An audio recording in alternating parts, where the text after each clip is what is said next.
doubled to get messages, and we're trying to fix it, but it's been cumbersome. Okay. So it's March 19th. I'm going to put it in my phone now, so I have it. That makes sense. And we're going to use the auric field to learn how to clear physical illness. That's what we're doing next month.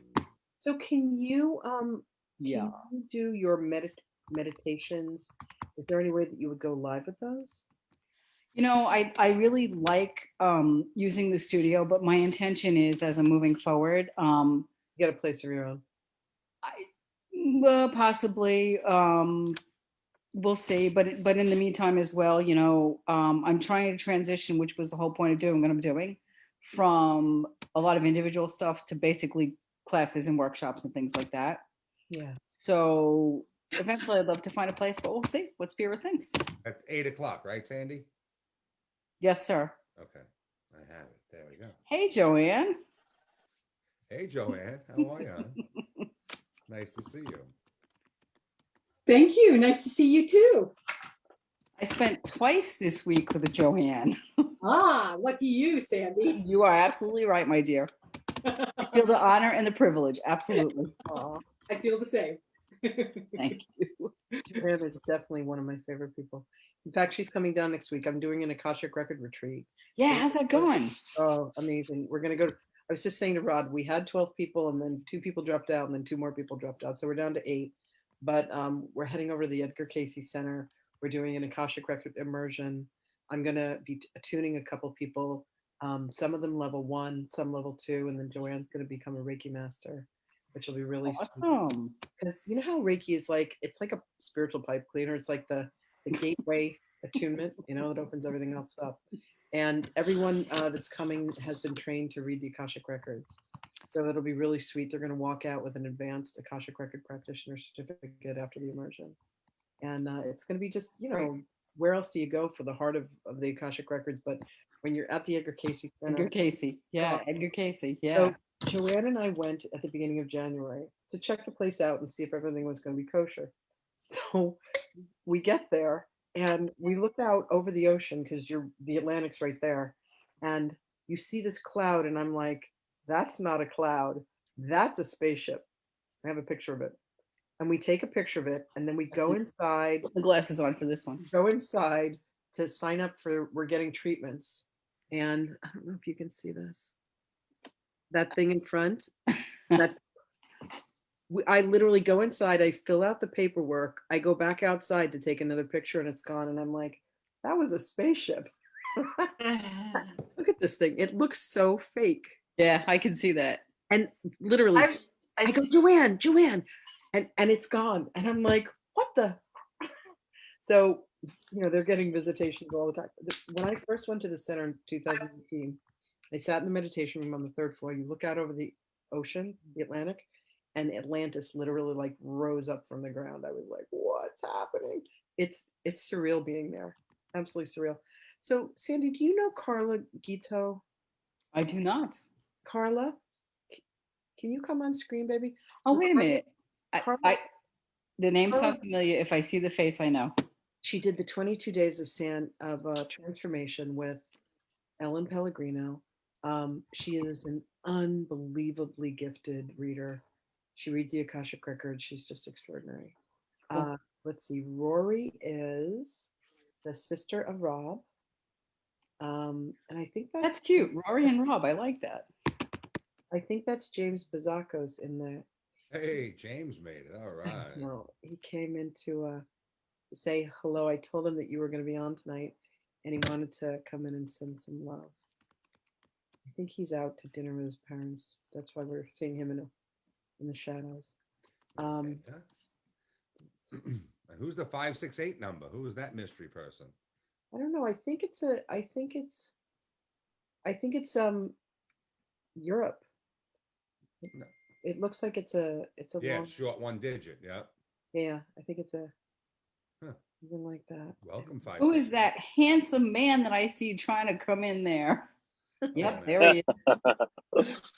Nice to Who's meet that? you. Wow. Who's that? Hello. You sporting that new look? Oh boy. Oh yes, different haircut. No, It is that is there. nice, His father said, "I got my son back." So nice to see you, my friend. Really Oh, nice. so good to see you too. Thank you. Yeah. And you I are love that yin yang. looking good there, buddy. Looking good. Oh, thank you. Thank you. We'll have to go see each other soon sometime in person. I'd I love would that. like that. Yeah, I Yeah. would like that.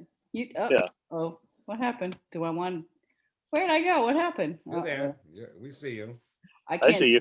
I We can't see see you. you guys. On the side of That's your your view on up the on the side of top your right. screen, there should be a little blue camera inside of a circle. And if you click on that, you'll get the Zoom screen back. Oh, there you guys went. Okay. Something popped up. I don't know what it was. It's one of those pop-up things. So I want to introduce everyone to our guest tonight. This is Sandy Guarnotta, someone who is a remarkable teacher, mentor, healer, medical intuitive, someone that I just adore and respect deeply, and has been an incredible mentor for me in my personal growth and evolution. When James and I first opened the Sohmalife Sanctuary, she very generously, with permission of Spirit, came and did probably a half a dozen events at the sanctuary and really helped us grow. So for that, we are eternally grateful. And we knew her from the town of Huntington, where Rob and I lived, where I used to live, where Rob still lives. And she holds monthly meditations and does retreats out in Montauk annually, and is an incredibly gifted healer and just profound person. You guys will get to know more about her tonight. So I'll pay you later for that. Thank you. That was really nice. Thank you. Oh no, it's from my heart. So we usually start out with Rob doing one of his channeled readings. And Rob, I know I ask you to do this every week, but could you just give a brief introduction to how this gift came to you, how that journey started for you?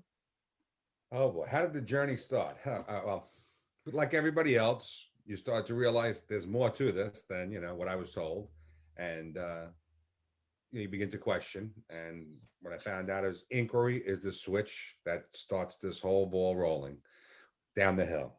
You really can't stop it. You can only try and divert it in one direction or another. But once you just open this can of worms, it just keeps expanding. I first was introduced with regard to spirituality. For the most part, learned meditations through a small group of people and learned about Saint Germain. And that was the first experience I had with spirituality, was very much around Saint Germain. So that it expanded pretty quickly. In the meantime, I was searching all the different things, all different aspects of religion and trying to unravel things. But quickly I fell into channeling, listening to other people channel, and was very hooked on people connecting to the other side and giving messages. And when they ring true, that those messages are real. And I decided that was the direction I wanted to go in. I met Lynn. I forget how we directly met, but maybe through Winter Brooks first or after that. You came to the sanctuary with Ellen Pellegrino when David Young. Oh, right, Doing David. an event. That's the first time we met. Okay. You burst through the door and I was like, oh my God. Right. Saturday So afternoon. that was right. That was a good introduction for everybody that day. And quickly got involved with Lynn and her weekly gatherings, and she was channeling Hathor pretty much all the time, the Isis and Hathor, and signed up for a class with Wendy Gale, a channeling class, because that was the direction I wanted to go. And those classes led me to do automatic or guided writing. And that's been the main method for me to receive messages. And it's, I try to maintain a practice every day of doing it. Get up in the morning, early in the morning, do a brief meditation, and then ask who has a message. And interestingly, it was never just one entity or energy. It's been different ones all the time. I never know who to expect. I just kind of say to Osiris, one of my guides, who wants to talk today? And I never know who's going to show up until they introduce themselves. And and if I want to connect with a particular person, I kind of focus on that energy, and I guess it lines up with them. And that's how it started. This has been going on for about 2.5 years. I guess it's 2.5 years of writing. And it's in the hundreds of messages now, many hundreds of messages. How many beings would you say that you've channeled? There's a good 3 dozen or more, and at least, and some are just little brief things, but others, are pages of messages. And like I said, if I want to speak to a specific energy, entity, loved one, someone passed over, they kind of come in, and some have introduced themselves to me. I've never expected it. Like the Eric Medhouse, there's a channel on YouTube, and channeling Eric. And this guy, and I didn't even know who he was. And Lynn was telling me about him. And then all of a sudden one day, this guy, Eric, came to me and introduced himself. And I'm like, who are you? And then I told Lynn. And then the next time he came in, he was cursing and swearing and all the stuff that I'd always hear him speaking on through other people. He was talking exactly the same way to me. So I was like, okay. So there's no limit. There's really no limit to who can come in. So I've been referred to as a universal channel. That's what they've told me. I'm a universal channel. So it's all different energies, galactics, angelics. And yeah, they're always beautiful messages. So last Sunday, I wasn't able to participate. It was Valentine's Day, and it was my 33rd anniversary. So I was not able to jump on. You guys were all together. But I did have a message from last Sunday that I would like to share. All right, because these messages are never really dated. They apply to us all the time, in the past and in the future, as well as in the now. So this message came to me from Paul the Venetian. But first I asked Lakshmi, another one of my guides. I said, Lakshmi, who has a message today? Greetings, beloved. It is I, Paul the Venetian, here with you this day to share in the wisdom and knowledge of past events and to let you know that all is well. First, let me say that everything is beautiful and moving like clockwork. The darkness is being expunged from your planet at a record pace now, and with the assistance of all the incarnate souls upon Gaia, is making fast work of this final push. The collective thought streams are just part of the effort, but cannot be overlooked. The power contained within the phrase, the light one, is clearly making a measurable difference in our mission of liberation. So we ask that you continue to expand its use and encourage all you know to repeat those words, whether understood or not. Today is a day of loving celebration for so many upon your world, and it is most delightful. Many are able to put their differences aside and reunite in love and harmony. The prolific exchange of flowers and that most delicious chocolate is actually a healing modality of its own. When indulging in those energies of sweet exchange and visual beauty, a soul's energy is put at ease, and that is when integration and application of the finer frequencies take hold. This man-made holiday could not have come at a better time on your calendar, for many incarnates are still feeling a bit confined and alone. What better way to get souls together than with love? This is the basis for creation. This is the reason you are all here, to experience the physical application of emotions and exchange the heartfelt feelings of joy and commitment to one another, as well as to Mother Gaia. The representation and presentation of flowers of all types, colors, and species is so important this day and every day. As the exchange occurs, so many are lifted as they acknowledge the beauty of their creation. Never are two exactly the same, but the energy held within is always equal in value and enlivening to behold. I asked Paul, what can be said of those who may not be in a relationship or experience this day as intimate as those sharing in this day? Excuse me. It is simple. The energies of this weekend and this day and even this month are felt and absorbed by all. Of course, to a different degree for everyone, but nonetheless available and soothing in intention. This is the experience all have chosen to have prior to returning to the earth plane, and each has the opportunity in every moment to choose love, to show compassion, and create a better world, even in the micro. With positive intent and compassionate action, administered with grace, all have the ability to enjoy the experience of incarnation and realization on earth. The best way for one to recognize their own divinity is to accept the love and abundance that is available to each incarnate upon the earth, and to trust in the love of the Creator and the ability to transmute all that has or does not serve in this current experience. By recognizing the technique of cleansing afforded by the use of the violet consuming flame, every incarnate has the opportunity to release what does not serve them in this current incarnation, as well as lifetimes past, with the simplest of techniques. So envision without great detail that which prevents a smile, and envelop it in the color of violet. And with intent, let it be dissolved and consumed by the flame and simply transmuted, repurposed, and returned to source light for use once more. Energy is an infinite resource for creation and has the ability to completely recycle and restore to its original state, and once again be utilized to expand and create whatever the mind directs. So on this day of great love, may all souls enjoy and absorb the energies that fill the ethers and look to create a better and more harmonious planet for all to enjoy without fear and uncertainty. Cupid and his team of archers are scanning the planet for targets, so don't hide today or any other, for love is the most important emotion and energy to behold. So let them take a shot at assisting you find that piece of heaven on earth that is yours. I thank you for this moment and delight in the topic, for it's key to the ascension of one and all. Farewell, Paulie V. So, Paul the Venetian. I love that. It's Gorgeous. all about We the have a love, couple right? It's friends- all about the love. That's what he's telling us.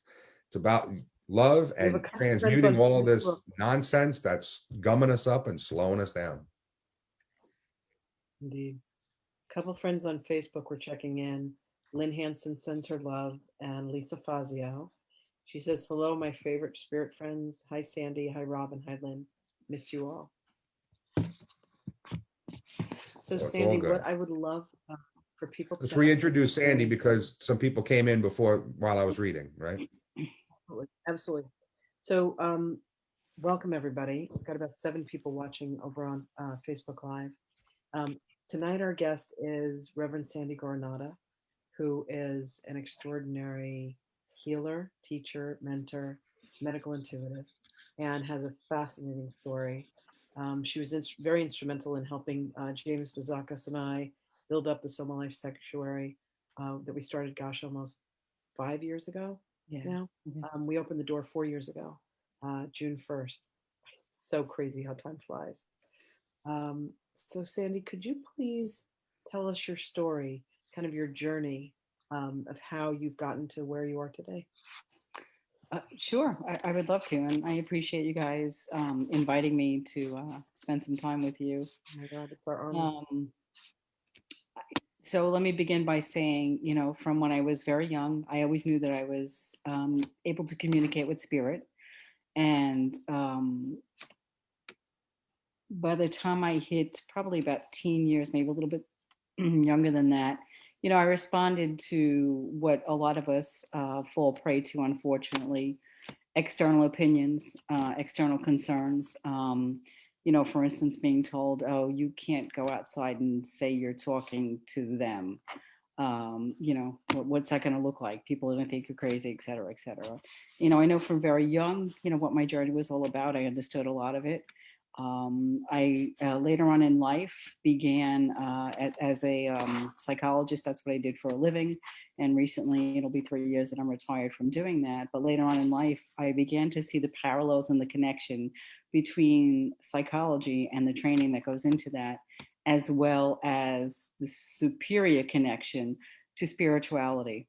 And I started to understand after having, taught college, private practice, I really started to understand how psychology, and a lot of my colleagues were very upset by me making these statements. Psychology was kind of the platform, the foundation for the next step. And the next step is what spirituality offers us, to delve even more deeply into the self, but on a much more intrinsic level. And so I was working full-time during the day. I was working out east, and I had an office in Williston Park. So I was working at night, and I was working all the time and driving all the time. And so one night, I was on my way home. It was about 10:30, 11 o'clock at night, and I was on Bethpage Parkway. And for those of you that are not familiar, it's a really dark road. And I'm driving, and I'm exhausted. It's a Friday night. I worked all week, and I have clients every night, and I'm just thinking, I'm barely awake, and I hear, literally, I hear with my radio on, I hear a message telling me that she's deceased. She's looking for you. And okay, and I'm like, now I think I'm decompensating. I'm absolutely going crazy, and so I shut the radio off. Okay, this is insane. I hear the message again, and it's in a very deep, loud, booming voice. I'm about 2 minutes from home at this point. The radio is obviously off. I know I heard what I heard. And so now I'm convinced I have decompensated from exhaustion. I go home, and I do what anybody else would do who's terrified. I get under the covers and I pull them over my head. What else do you do, right? In the interim, let me explain what had gone on a week before. Was actually 3 days before. I'm an adoptee, and I knew my entire life I was an adoptee. And about 3 days, maybe even 4 days before I got that message, I felt so strongly that I needed to search for my birth mother. And I commenced the search. I had started that search. And a couple of days, literally after I heard that message, it's been another 2-3 days, the searching company that I hired gave me the information that my mother, in fact, was deceased, and she died the day I heard that message. Wow. And that literally was the beginning of me being, and I'm going to use the term flooded, and I mean flooded. The day that I received the information that she was deceased, and everything made sense and it clicked, that night I had fallen asleep, and I was awakened by an incredibly bright light. And I was awakened by, as I opened my eyes, my room was full, and I mean full of beings. And my mother, my birth mother, stepped forth, introduced herself to me, and said, "I've been waiting for you, and now we have work to do." Wow. And from Wow. that moment on, I went through, when I teach people that, everyone can do what I do, that we're all born with this gift. It's a matter of really tapping into cosmic intelligence. And, and Lynn, I know you've heard me say this, so hopefully I'm not boring you. No. But when I'm teaching people that, I help them understand that, this is how everything that you have been seeking is literally within you. And so when my mother came forth and delivered that message, and I knew that everything that I had experienced in childhood, all of the connections with spirit, and that I tried to turn off and I tried to deny, it was time that I had to do the work.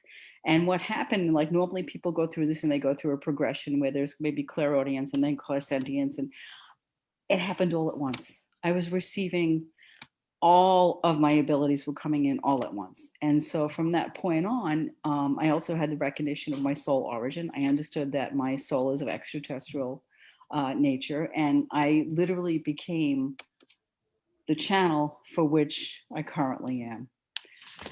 So that's kind of the very brief version of my story.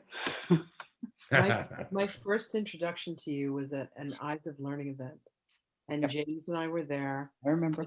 Our friends, Jennifer and her cousin Paula, and it was a thing where there's 20 or 25 people sitting in a group. There are 5 different groups, and there are 5 Meet the Psychic Night. Meet the Psychics. And so Yes. you guys do this round robin with us. And I think you were the third person. Winterbrook had been there, and someone who read palms. And you walked in and you said, my name is Reverend Sandy Guarnotta. I have 2 things to tell you. You can do what I can do, and you can heal yourself. And you said, does anybody here have any ailments? And I raised my hand, and you looked at me, and you pointed at me, and you said, in your right knee, you have a torn meniscus, 2 Baker's cysts, and you think that it's something that you've handled, but it's from a past life and you haven't handled it yet. And my jaw hit the floor, because I literally had 2 Baker's cysts and a torn meniscus in my right knee, and I was about to have surgery. And I was like, my God, who is this woman? Like, this is the real deal. And you blew our minds. And I know that James was struggling with something, and he spoke to you personally, and you helped him as well. And it was extraordinary.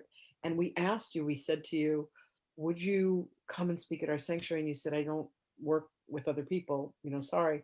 but you took our card and then you reached back out to me and you did one of the most generous and kind things you said. I spoke to Spirit and they said that, yes, you know, we're to come and work with you. And your help was unbelievable. I just, from the bottom of my heart, thank you so much for that. The mentor. You are welcome. I mean, it was an honor to be part of that journey with you guys. You know, you said something that's so important that really and is at the core of what I do. And, you know, to me, and anyone who's authentic in this realm understands there's no competition in this realm. Not at all. That we are all offered the ability to be a gateway to enlighten others to their own gifts.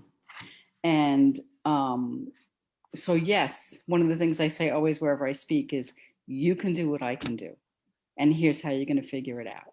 You know, a teacher, you know, in my feeling in all of this, I am called a teacher. I'm not teaching you anything. I'm just illuminating your pathway to yourself. Yeah. And that is literally the teaching. And I also know that the more we work in this realm and the more lights we turn on, the more we create people to be their own beacons and using their own soul energy and understanding that they can heal themselves. The more we're able to do that, the more, if we do this and we remain out of fear and remain out of ego, the more spirit allows us to continue in our gift and rewards us. And the reward is to allow us to continue to assist them. And, you know, all of us that do this work, and I'm so grateful that there's so many out there. I was listening to Robert's message, and I've been, you know, receiving similar information that we've climbed the mountain, we're at the top, we're on our way down now, and down is a good thing because we really are doing what we have to do in the evolution of this planet for us to ascend. And for Gaia to ascend. And that's what's happening. And we're in the midst of it. And those of us that are living during this time chose to be part of this.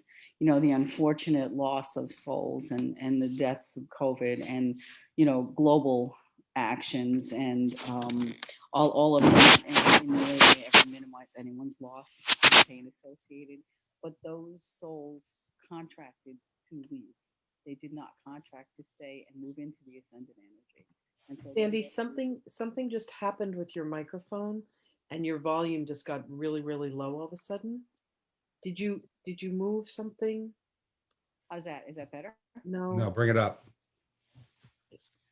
There was something that moved. Is that better? There was like a scratching sound. Piece of paper or something. You know, that happens a lot when I'm zooming, and I don't know why. But can you guys hear me? Is it better? Can hear you. We can hear you. It's just if you could speak a little louder because it just got really low. Hold on a second. Okay. I'm gonna get much closer. How's that? It's definitely out there. How did your gift for medical intuition come about? Okay, that's the other part of the story. So yes, you can hear me now. Okay, right? We can hear you. Not like before. We can hear you, but it's not as loud as it was before. It's okay. It's all right. There's no background noise, so you're good. We can hear you. So and I'll speak a little bit more loudly. So yes, several years ago, you know, anyone who understands that you are of hybrid or extraterrestrial DNA understands that you have a lifetime of going to the doctors and them basically saying, yeah, we never seen this before. We don't know what's wrong with you. We can't explain it. And then it goes away. Anyway, several years ago, I was diagnosed with a blood disorder, a blood cancer, a form of a blood cancer. And I was feeling well. I had no symptoms or anything like that. And I went to the doctor just for routine blood work. And I got we're going to send you to a hematological oncologist. We don't want to, we don't want to get scared, or we don't want to worry you, but there's an abnormality in your blood. And so it went from there. And I went to a hematological oncologist. And again, I'll give you the brief version of the story. Basically, I went to the doctor who was respectfully I say this, a very, very religious Jewish male. And he, went through some testing, and they had to rule out, he said, before we can make the determination that, in fact, it is literally this cancerous issue, we're going to rule out Lyme's disease and this and that. And so we went through the 12 things, and he ruled everything out. And I went back and he said, okay, I'm pretty sure that this is what's going on with you. And I said, okay. And he said, so here's what we're going to do. We're going to give you a bone marrow transplant and et cetera, et cetera. I said, wait, hold on right there. We're not going to do any of that. I said, this is what I would like. I said, I'd like you to give me 6 months and I'll come back in 6 months. And if you're telling me in 6 months that I need to go through with these procedures, okay, I understand. And he's looking at me, he's very confused. Okay. So I take the 6 months and I literally, I'm praying and I'm doing a lot of praying. And I start working on myself because I believe I can heal myself if it's my destiny to be healed, if it's been predestined in my contract. And so I'm working myself. And in the midst of all of this, spirit comes through and they channel to me a healing technique that they want me to use on myself. And I did. I go back after 6 months. He takes my blood, comes back, and I'm convinced he's going to tell me, you're fine. He comes back and he said, I'm sorry to tell you. He said, things haven't gotten worse, but the levels are exactly the same. And in that moment, I again was convinced. I was convinced this is not my destiny. I know I have so much work to do. And I said to him, give me another 6 months. And so I took another 6 months and I continued working on myself using this technique. And I mean, I was doing it twice a day, sometimes 3 times a day. And in this time, there were lots of connections that I was making with all kinds of beings. I go back at the end of the 6 months. He takes my blood. He comes into the room and he's got this look on his face and I'm a little frightened by because I'm like, oh no, this is it. I really am dying. And he says, I have to do the blood again. No explanation. He takes it again. He goes back out. He comes back in and he says to me, I've been doing this for 22 years and I've never seen anything like this. There's not a trace of this in your blood. Wow. And he looked at me and he said, I don't understand this. And I said to him, do you believe in miracles? Because that's what this is. Mm.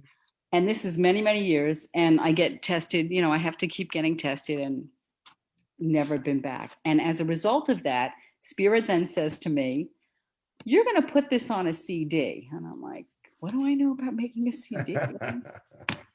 And as everything unfolded one by one, the music that went on the CD, the background, everything. And so now I end up having a friend who knows a friend who's got a recording studio. I book time at the recording studio. And I've never, it's like Rob's mic there, that really cool thing. It's in your face, I walk into the studio and the guy says to me, he looks at me, he says, so you play an instrument? What are you doing? I said, no. He said, oh, what are you doing? And I said, well, I'm going to kind of channel. And he says, okay. He says, do you have something to read from? I go, no. I channeled a 45-minute CD in 45 minutes.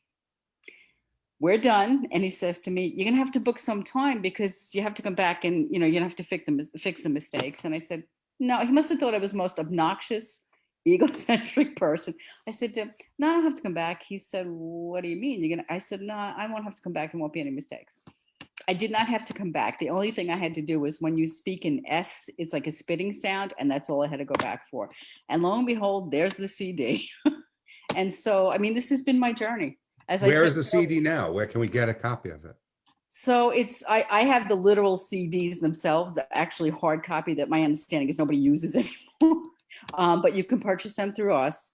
It's on Amazon Music. It's everywhere. It's CD Baby. You can find it anywhere for sale as an MP3, which I don't even know what that means. I have a bunch of them. Oh, yes. Soma has a bunch. No, I'm just saying I'll send one to you. And what is the name? Deb, you know what I'll do? I'll get them to you guys as well. It is the name of it is Healing Meditations from Beyond. Oh, okay. It's the purple one, right? Yes. Yep. Wow. Yes. And my hope is, my plan, I'll say it that way, is to move into creating another CD. We're working on it. So with MP3 is when they take the CD and they put it on a little file that you can email to people and stuff like that. Okay. James taught me that. Everybody needs a millennial, at least one. I've got a few. Yeah. The fact that I'm on Zoom and I figured it out and I've been able to Listen, I'm like, is this really gonna? At first, we thought we were gonna have to do a telephone thing, and then Yeah. Lori was like, "Nope, we're good. We're Zoom. We're PayPal. We got a website." So I want to talk about something really exciting that happened for you. You recently retired, and you launched a brand new website. Would you share that with us? Because Yeah. Yes, and I've also shot a pilot for Discovery. no Really? way.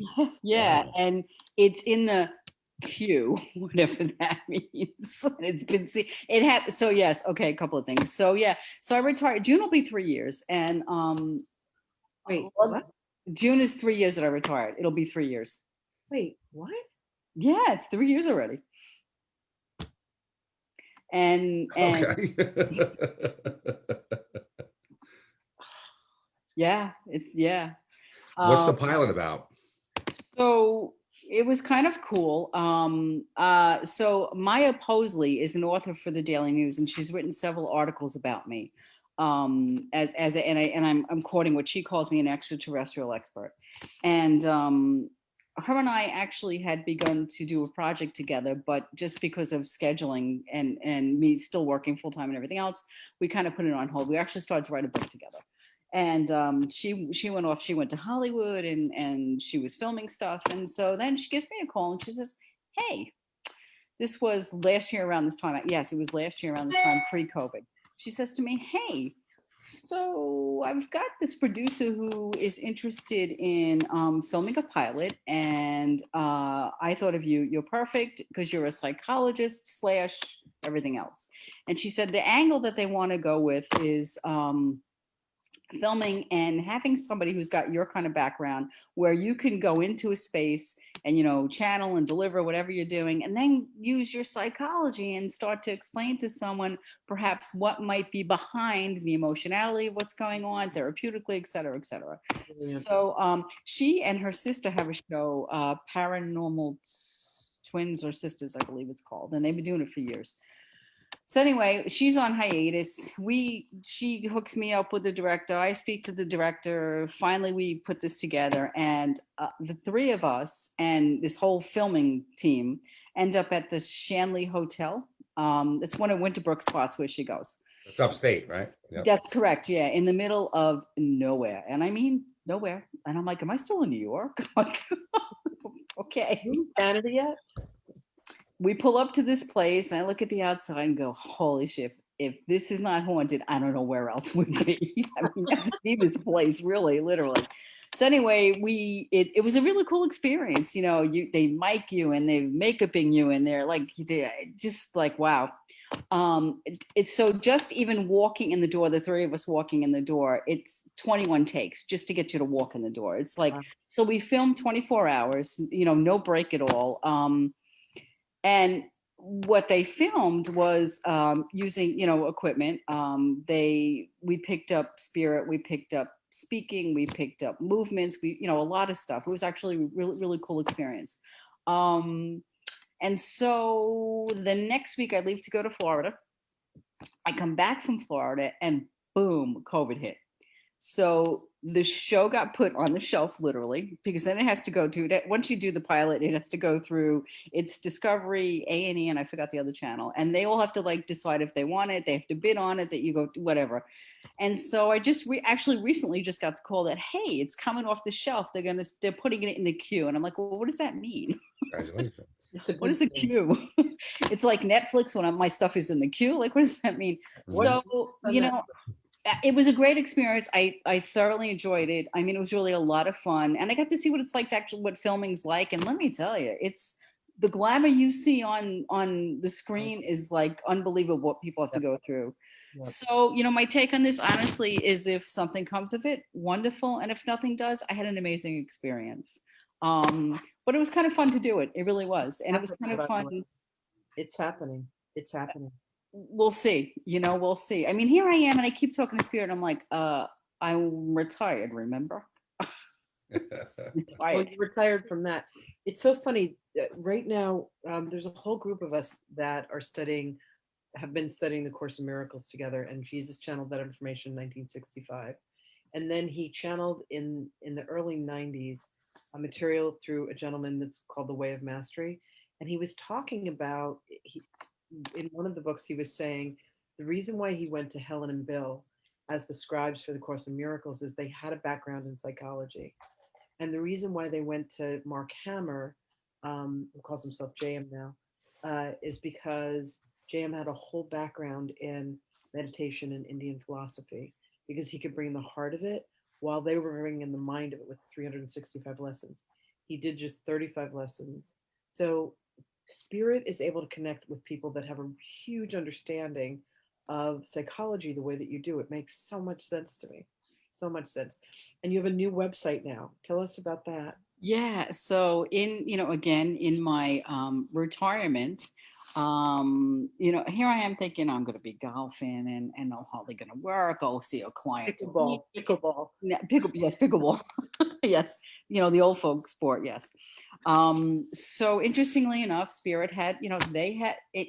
Remember, guys, it's never what you think is going to happen. Exactly. They control what's going to happen and they know what's best. And so I received pretty much that meaning we, want you to go in a very different direction. We're going to have you, all of these individuals that have been coming to you, that you're ambassadoring into understanding their true soul origin. As our extraterrestrials, we are now going to have you're going to put yourself out there. You're going to let people know that that's what you are, and you're going to let people know that they are here and why they're here. Mm-hmm. And so basically Spirit said you're going to, recreate yourself, and you're going in a very different direction. And we want you to, and I use the word loosely, we want you to teach more than sit with people one-on-one. That's what we would like you to do. We want you to be a gateway, and we want you to be ambassador, particularly for Intergalactic Council. Wow. I went, okay, because I say yes and I never say no, and I do everything they tell me to do. I might kick and scream a little bit sometimes, but I do what they tell me to do. And so that was the creation literally of the website and the transformation that you see me going through. The only thing, and Lynn, you had asked before everybody had come on, the only thing that I really actually am doing in person is the once a month meditations, because I really do enjoy doing that. Everything else actually is now on the Zoom. And I don't know where we're going to go from here, but I do know that I've been spending a lot of time with people who are awakening. Yeah. And in their awakening are having a much broader understanding of their purpose and this particular journey in this existence, and connecting it with the universe and other places in the universe. Beautiful. Wonderful. Beautiful. Wonderful. Sandy, one thing that jumped out at me when you first started talking, when you said you first heard the messages that she had passed, meaning your birth mom. Yeah. And you said you were on the Bethpage Parkway. Well, for me, so much of my opening up to everything was on the Bethpage Parkway. Wow. On the Bethpage Parkway. And if you go north of Bethpage Park, it continues into Woodbury. Yes. And Route 108 takes you all the way through to Cold Spring Harbor. It's yes. a straight line. And I realized at one point, because I was also having these revelations, driving meditations and having realizations and having to pull over, crying hysterical, on Bethpage Parkway and on 108, that there's a ley line there, that body of water, that stream that goes from one end of the island to the other, from north to south along the Bethpage Parkway and over into Woodbury and right up through, is an energetic ley line. Because I kept wondering, why is it always when I'm on this road? Why is it this? And I grew up right by the Bethpage Parkway. I lived off of it for 20 years before I moved to Huntington. And that was always my road of choice as a child, as bike path on that every day. So, and I had received information that there's a ley line there, an energetic connection on that particular road. You know what's interesting, and I'm going to validate even a little more for you. So, I grew up on the South Shore. I grew up in Farmingdale, and now I'm in Huntington, as you guys know. And interestingly enough, I was really a South Shore girl, kind of snobbish. Oh, I don't want to go to the North Shore. It's so hilly. I don't like the rocks on the beach. And I literally, Spirit delivered me here to the North Shore. And I won't belay the story of, how he found this house within like a day. And it was just amazing. I know that they needed me here. But and here's why. So if any of you are familiar with this area, you know it's a lot of Bay Area, and there is this really awesome when you go up to see Vanderbilt Museum, and you end up at the beach up there. It's part of Huntington. It's part of where the Bay is. There is a huge, and I mean huge, landing pad there for ships, and it's similar to what goes on in Montauk. And so the energy in this area is incredibly different than a lot of other areas. And I understand what you're saying, because they've shown me that underneath, and it literally is what you're saying, that line, grid, energy grid. And it is from south to north, this energy grid. Yeah, kind of cool. Wow. Very interesting, because I grew up in Massapequa, and 15 years ago, almost 16, this house had no plan to come to Huntington. It was never, not an option. Yeah. And saw this house and said, that's it, that's the one I'm buying. And then all the history and old history, American history in this town, in this neighborhood, all of this is all part of it. It's unfolding little by little every day, more and more messages about specifically this stuff as well. You guys will appreciate this. Is a true story. So I am not really an American history buff, and I certainly would admit that openly. And so I didn't know that the whole spy trail, I had no idea of all this history that's up in this area, other than the Conklin House and things like that. So one night I'm driving, again, late at night, this is always the late at night stuff. I'm driving home, and I'm on 25A on my way to my house. And I'm coming from the west, going eastbound. And I'm stopped at the light by Town Hall. If you know Huntington, you know what I'm talking about. Mm-hmm. And I'm like, I shake my head, because I'm like, did I just see that? And then I hear, yes, you did. I saw George Washington walking across the street to go where that stream is, where the spy trail is. Mm-hmm.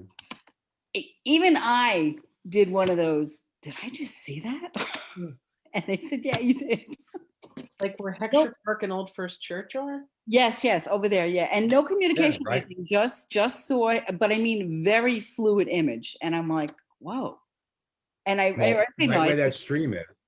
But right where that stream is where they just knocked down Platt's Tavern, which is where George Washington stopped on his visit through Long Island after the war and had lunch. And right at that little stream, right across the street. So he probably did walk over to that stream for some water. When I was a young girl, I used to give tours of the Conklin House. I made a little bonnet, and I had a little dress that was made. And I would literally show people how they used to weave on a loom. And I was always like, and Beth Page, I used to give these tours. My mother's like, why do you want to do this? I'm like, I don't know.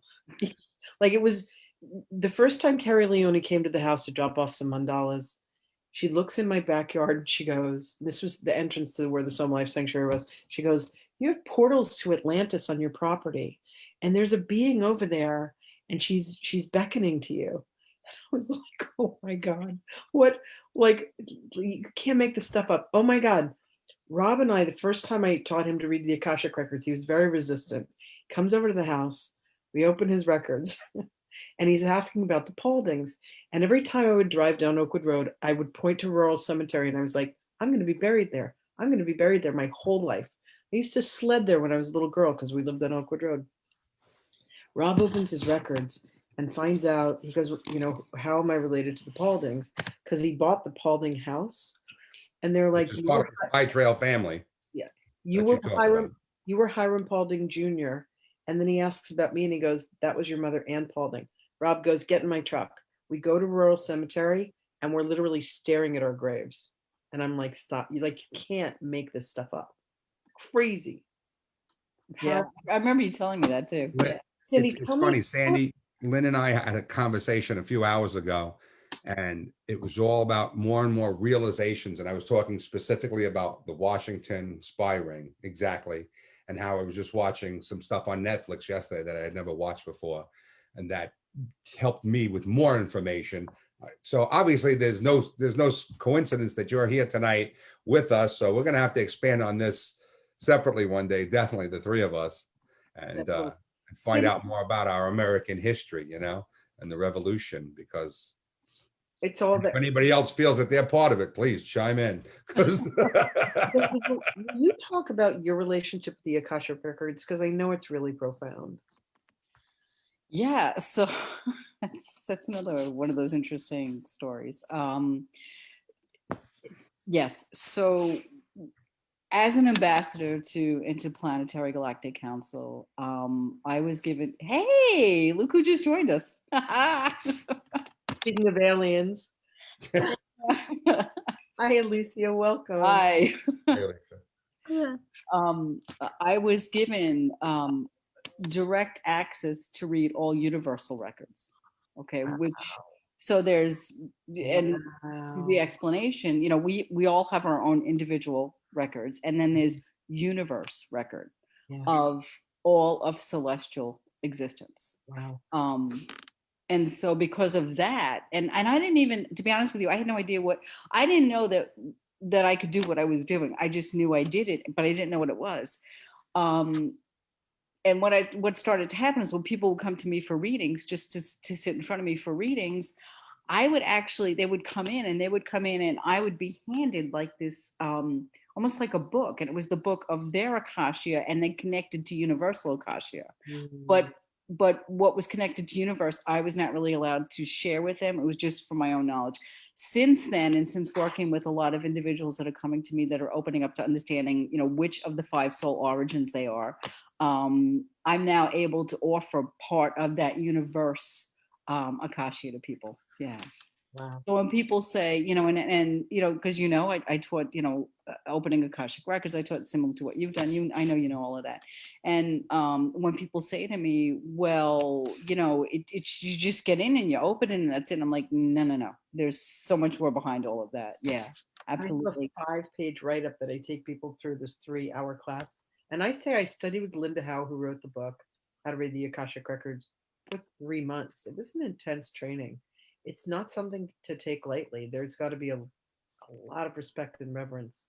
Like you don't mess with the lords of the records, So, one of the things I want to talk about is a little bit an offshoot of what you're saying. So you'll start to notice, and this is for everybody, and pay attention, because you're going to start to notice all around you. You know how we look for signs all the time, and so the signs have been literally indicative. 1111, things like that, and all sorts of signs. But start to notice that you're going to Spirit's starting to offer us our key codes, and they're just handing them to us literally. And so what that means is key codes. Let me explain that to you. So our Merkaba has a key code. We all have, the way we have codes to get into our cars and our houses, we have codes to get in our energy systems. We have codes to get in our Merkaba. We have codes to get in our chakra system. And the codes literally are universal symbol. They are geometric figures, which what everything in the universe is made out of is geometric figure. And that's what energy is made out of, contained in geometric figure. So start paying attention, because we've now, in what we've gone through in the past year energetically, particularly in December, the December portal, we now have opened for ourselves, for those of us that want it, it's there, the access to the geometric healing codes and all other geometric codes. So you're going to start to notice that you're going to start to see all these patterns that are going to start to make sense to you when you allow yourself to tune into it. They're codes to be used as entranceways and pathways for us. Two things.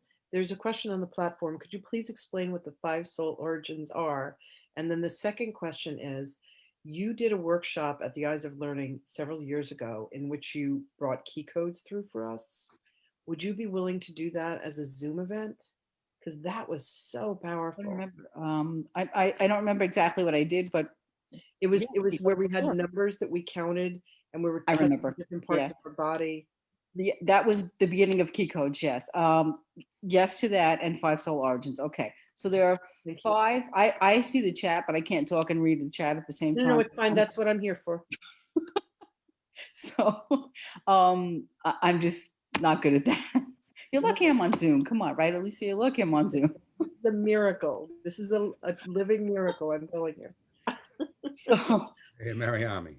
Hey, Miriami, welcome. 5 soul origins. Okay. There are 5 types of souls that exist on this planet and have existed since the origin of the planet. Okay. The easy one. Human. Y'all know what that is, right? Okay. And then there are extraterrestrial souls. That's two. There is then what's called and several of us. Then Yes. there's what's called a hybrid, and that is a soul that it's spiritual DNA. Listen to me what I said, not physical, but spiritual DNA is a combination of extraterrestrial and human. So somewhere along the line, most likely through an Anunnaki, there was a blending. Okay, so that's three. Then there are celestial souls. Those are souls that at one point in time in their Akasha and on their journey had been ascended on the celestial level and have chosen to now come back down. I'm going to use the word descend to actually go through contracts and learn much more deeper lessons on a human level.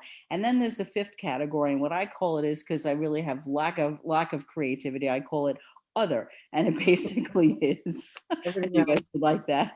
I'll have to change that one of these days. It basically is all other living souls that exist on the planet other than what I've just mentioned, meaning plants, animals, et cetera, et cetera. So that's the five soul origin. That's what that is.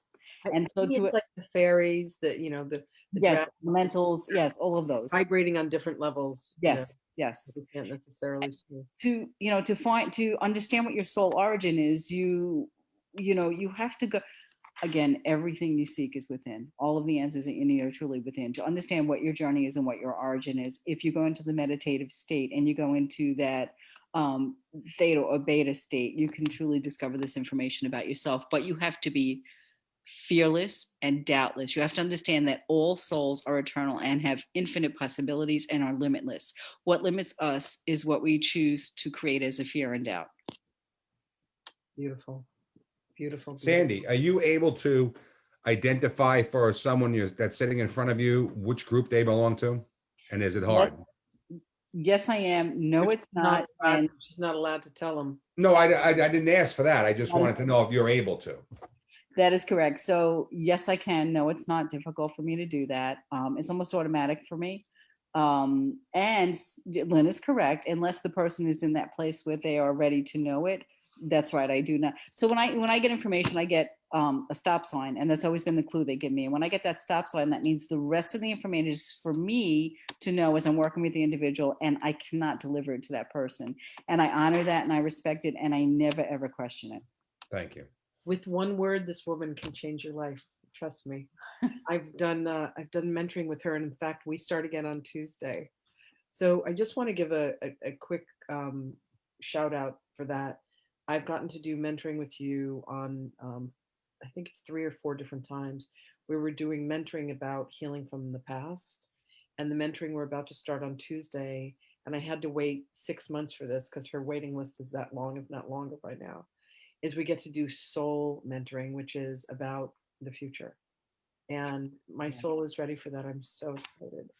Yeah, so there are 2 different type of sessions that I offer, and mentoring, and then I also offer soul counseling. And the soul counseling for me is fun. Spirit said you're going to do this, and I'm like, all right, because that's what I always say. Okay, just let me know when. And it's like what you were talking about before. It's a combination of psychology and spirituality, and it gets intense. And so the psychology part really digs into your issues and everything else, and then the spirituality comes into play, and now we help you move through it at rapid ascension. Years ago I had and it was probably about 15 years ago, I had a woman come to me for a reading. That's when I was just doing readings and not exploring all this other stuff that was going on, as I guess I wasn't quite ready yet. And she was a woman who had been in therapy for like 15 years. And she sat with me, we had the reading. And when I was done with the reading, she said to me, what you just delivered for me has brought me to a place that 15 years of therapy haven't taken me to. And, and I'm like, wow, this is a bad rap from my other field, because most of my colleagues did not like what I was doing, nor did they believe in it. But it really is true what I said to you before. And like what you're saying, think of Sylvia Brown, think of all these people that were psychologists to begin with, right? David Hawkins, all of these people, that's how they started. And I knew when I was in 7th grade, I was reading the writings of Sigmund Freud in 7th grade.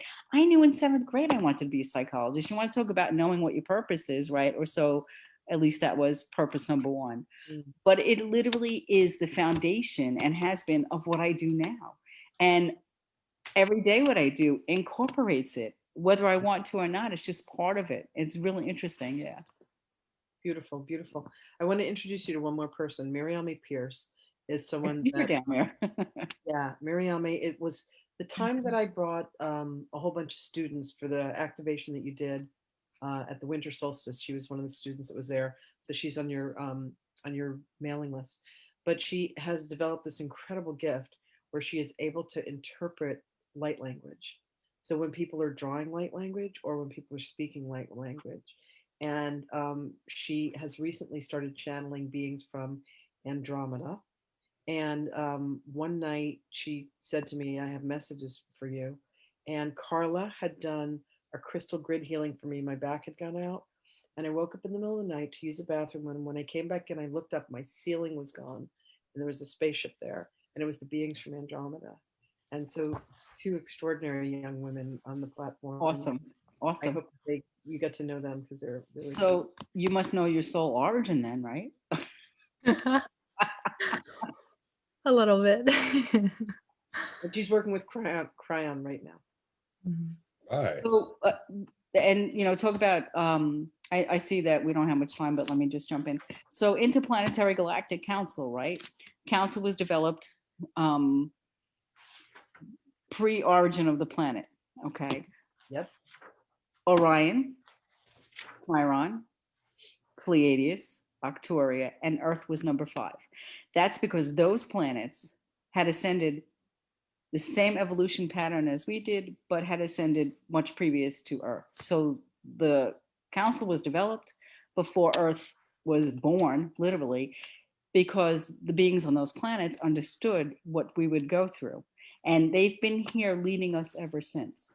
And so in Lemuria and Atlantis and Egypt, the light language that you're working with has always existed. It is part of our DNA. It's part of everyone, even if you're just, and I'm not minimizing this, just human, it's part of your DNA. Because it was offered to us when this planet was birthed.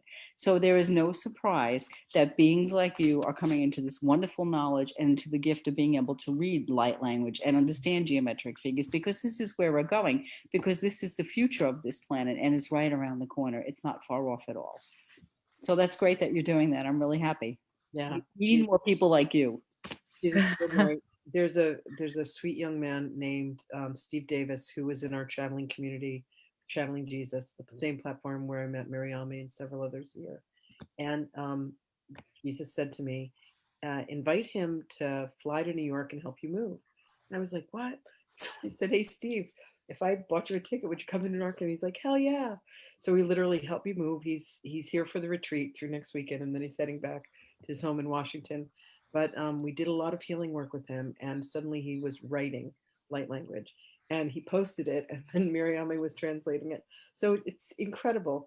I have one more really sweet memory with you, Sandy, which was the day that you came into the sanctuary. We had the pyramid set up when we did tea with James and Lori, and as you walked to me, they showed me this image of you and I sitting on a council together, and I was representing Arcturus, and you were representing the Pleiades, and I remember you said to me, "Oh, they showed you that," and I was like, "Yeah," like my mind was blown, and you were like it was an everyday occurrence.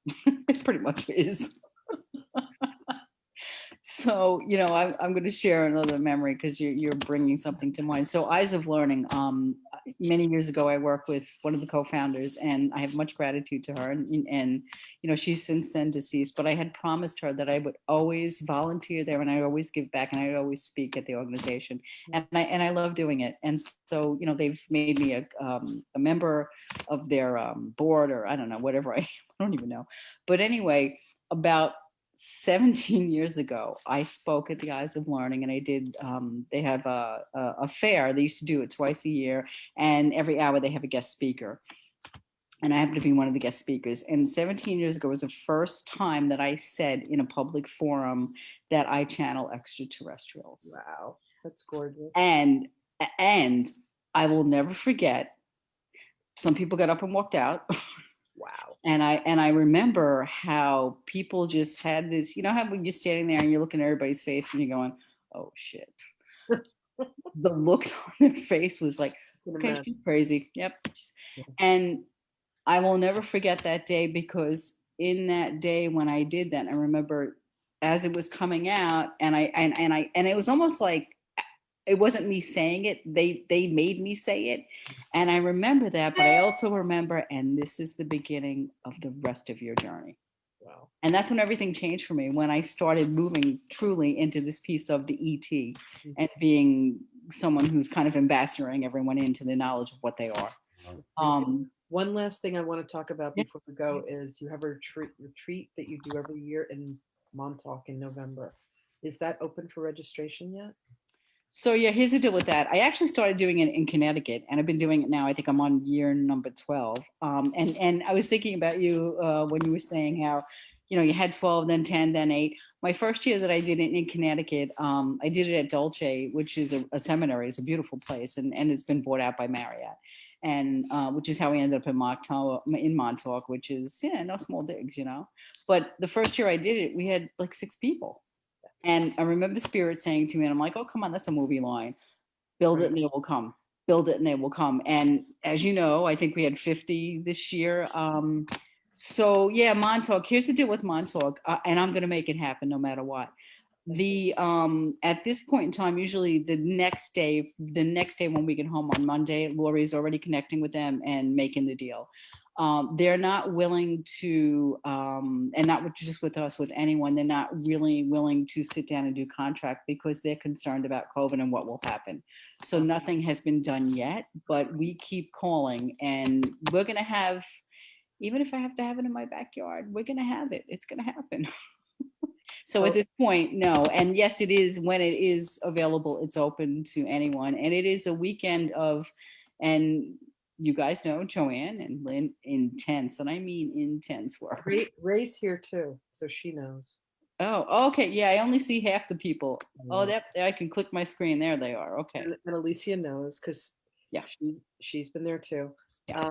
And it's so funny because I'm like, and this one is going to go, and this one, like they're showing. I'm just excited. However it turns out. You know, it's my most favorite thing that I do. I'm utterly exhausted when I'm done. I'm like down for the count for 2 days, but it is my most favorite thing that I do. I love it. It's one of the Not most just because it's Montauk. Besides that, extraordinary events. Rob, any last words that you want to say to Sandy? No, I just want, Sandy, I want you to come back as soon as you've got more information on your Discovery Channel or whatever Please. channel it's going to be on, Please. segment and potential show. And I wish you all the luck with that. thank I you. want to really see something like, because the more that happens, the more it opens it up for everyone else All who's of us. involved in all of this All of to us. continue to break ground and help people recognize where we really came from. Because that's what it boils down to. Yep. Recognizing our true divinity in all of this, you know, Absolutely. and there's no accidents in any of it. No coincidences. So much for being with us. It has been It was fun. Thank you guys. I had a great time. Wonderful. Yeah, Carla. One more quick reminder. I don't know if anybody's realized, but in the last couple of weeks, each of the messages I've shared and the ones I've even posted and haven't read on here, keep encouraging us to keep using the 3 words, the light one, as often as possible. To just keep saying the light one. That adds energy into the collective, which continues to purge the darkness from this earth and helps to move us into this paradigm, this new paradigm of the Aquarian era, the heaven on earth that we all want. So the light one, continue to use it. Whenever I see 11 minutes after the hour, I say it out loud. And that was a message from 2 weeks ago. They said to us, pick a time. Everybody can agree on a time. And whenever that is, just think of it, say it. So at 11 minutes after every hour, if you see the clock, just say the light one and keep adding to the quotient. And let's move out of this nonsense and into the 5D. So that's my final words. Just one thing I want to throw in there really quick. On March 11th, there's a huge energy portal opening. And it's a portal of galactic energy coming in, like another download of galactic energy. And it's whatever your origin is, it doesn't matter. It's actually going to enlighten us even further about understanding that other beings are here with us, for those that are maybe not even aware of that. So those of us that are aware of that, please work with that energy on March 11th and welcome it in. And yes, it is the light. Welcome it in. Absolutely. Are you doing an event? Not on that particular day. I am, but not that. It's a Thursday, right? Is March 11th a Thursday? So I think so. I think so. All right, good to know. Thank you so much. Thank you. Thank you all. Thank you, so everyone, much for being tuning in. part. Sandy, it was an absolute delight to have you with us. Thanks. And I'll see you on Tuesday. See you on Tuesday. Absolutely.